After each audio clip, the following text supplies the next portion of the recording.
hi, this is Dan. You're watching Dream Vision. I'm here with Marilyn Manson and Twiggy of Marilyn Manson here at Wing Stadium. And this is the big Marilyn Manson episode of Dream Vision. So, guys, how's the tour going so far? Fuck Danzig, fuck this tour, fuck music, and fuck us. We don't like any of it. We're basically bored. We're trying to spice things up a little bit, and we feel kind of bad that our fans have to pay an extra $25 to see us play, but I guess the tour's going okay for what it's worth. Now, the crowd is an awful different crowd than the Nine Inch Nails crowd. Which crowd is accepting you better? Our crowd. Because when you were headlining? Well, our crowd that comes to these shows and our crowd that was at our own shows.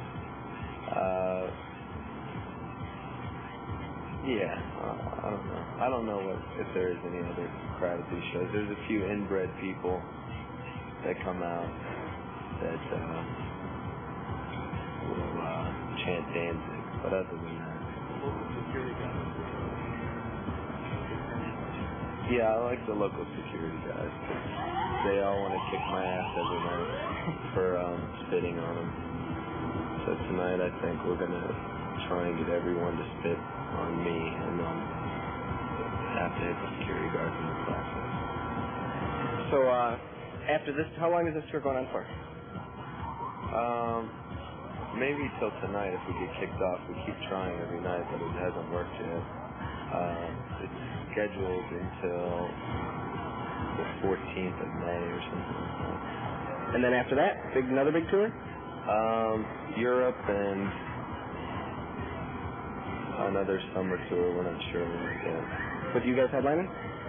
We'll probably do another headlining tour, but we'll probably also do something else. Any talk of Lollapalooza or no way? I hope not. Initially, we wouldn't consider Lollapalooza because we didn't want to like what it was about, but we figured if anybody were to change what it would be about, we should do it. So if we do Lollapalooza, we'll make sure that we piss everyone off, burn the stage down, kill a lot of chickens, and offend women and minorities and ourselves along the way. Great. Okay, I hear you guys have a new drummer. Yeah, Ginger Fish. What happened to Sara Lee Lucas? On the last night of our club tour, I set his drum set on fire and smashed him and he was irreparable, so we had to find someone else. How's Ginger Fish working out? Good. Real good. Cool. Okay, I have a question for the boy that's in the Lunchbox video. Tell us about him and how much is he really on the album, and what's your relationship with him and whatnot? His name's Robert, and he's been a friend of ours for a couple years. He's 6 years old. We babysit him sometimes. He sings on My Monkey, and he talks on the beginning of Lunchbox, and he's in the video for Lunchbox. That's him also. And, eventually we'll probably work with him some more in the future because we want to help his career. And when he's old enough, maybe we'll get him into, a career in pornographic films or something like that. With Richard Kern directing, since they already know each other real tight. Exactly.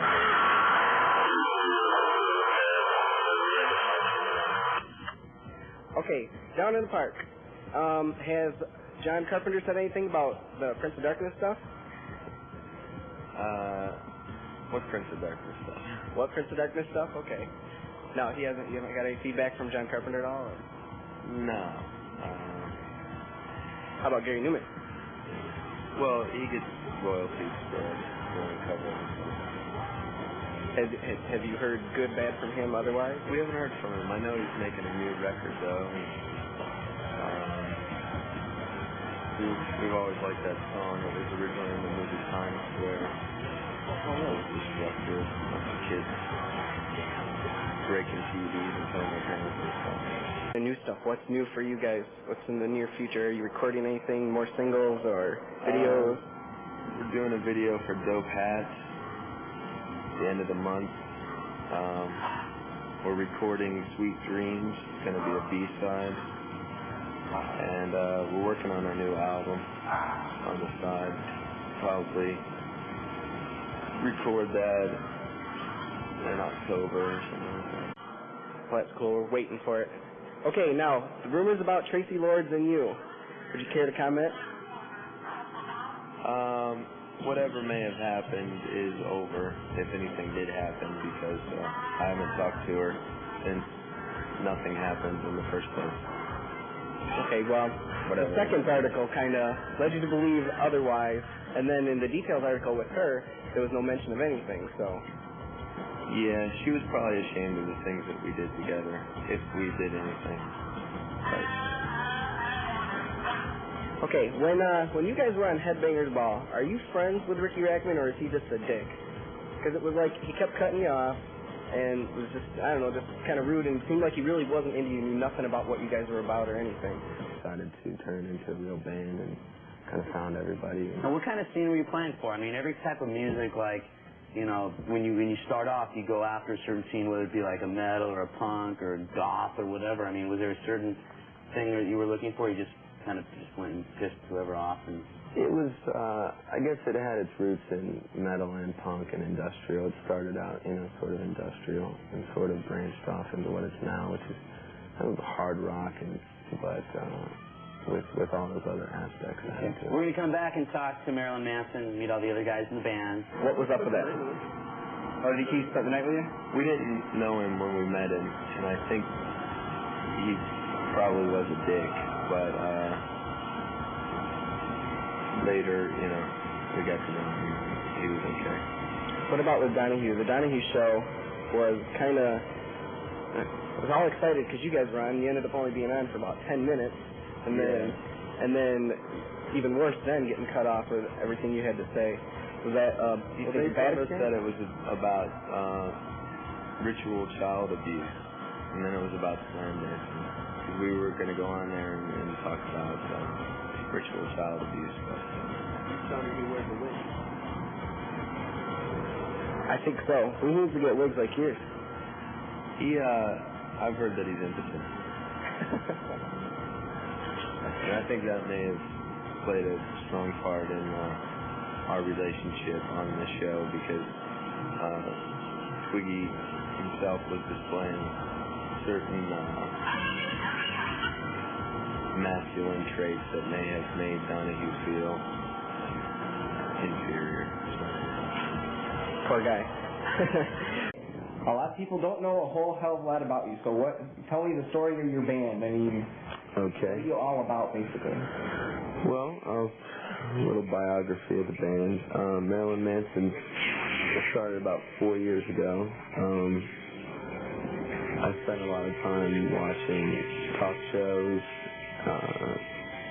tabloid TV, Weekly World News, that type of stuff, true crime, Hollywood Babylon, and throughout high school I was developing a real fascination between the relationship between pop stars and mass murderers, and how different people find different ways to gain popularity. And I just found it really interesting how serial killers are put on the same status as pop stars in popular culture.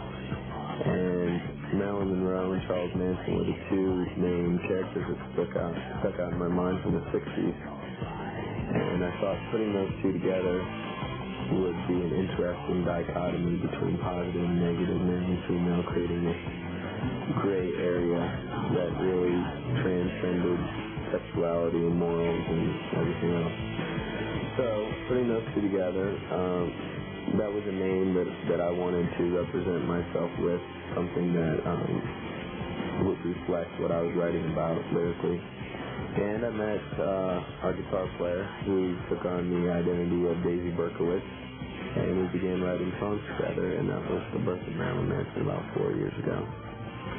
And he and I kind of took it from there and turned it into a live band because it was more of a studio project initially. We weren't really sure where it was going to go.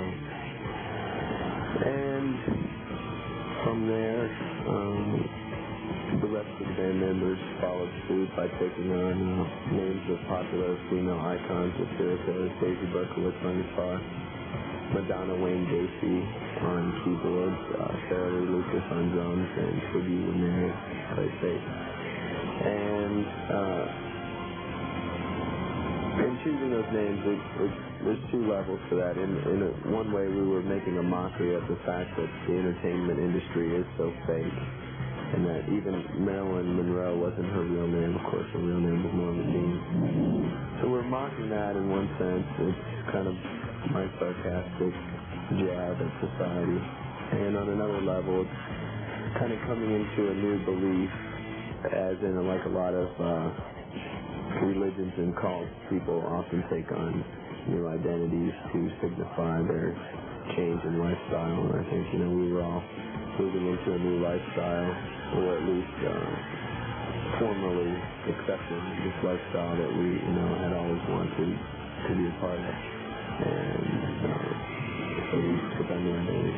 Lifestyle, or that in one sense, rock lifestyle, or whatever you want to call it, and also almost just becoming part of a group and deciding we had some kind of purpose that we had to achieve here as a band, musically and as far as our voice, what we were trying to sound. You mentioned the cult stuff. Is that your words are, and your lyrics, I should say, I don't want to say anti-God, but more anti-organized religion. Am I wrong or right? How do you feel? Where's your spiritual side of the band? Well, we're very anti-religion, anti-anything. I'm very anti-culture. I'm very much against. I find that anyone who fits into a stereotype assumes a certain weakness by being that stereotype, and that can go into any sex, race, or anything. We're trying to be not so much multicultural, but non-cultural, creating our own sort of culture. And with religion, I went to a private Christian school as a kid up until 10th grade, and so I got a full dose of Christianity, and it gave me a perspective on where I'm at now. And about 10th grade, when I got kicked out because I was stealing money out of girls' purses during prayer, which was my poetic justice, I thought, in a weird kind of way, I started looking into other avenues of belief, to try and discover what was going on, other than what I had been, the fear that I was force-fed, be good or you're going to go to hell and all that. So I really wouldn't be able to pigeonhole any of my beliefs except to say that believe that people, make their own destiny, and heaven and hell is what you make for yourself on earth. And if you believe that you want to do something, then you can do it. It's just a matter of all the power of the mind, I think, Somehow there's some relationship between that and nature, and I'm sure that there's some kind of supernatural that's not that easy to define by giving it a name, so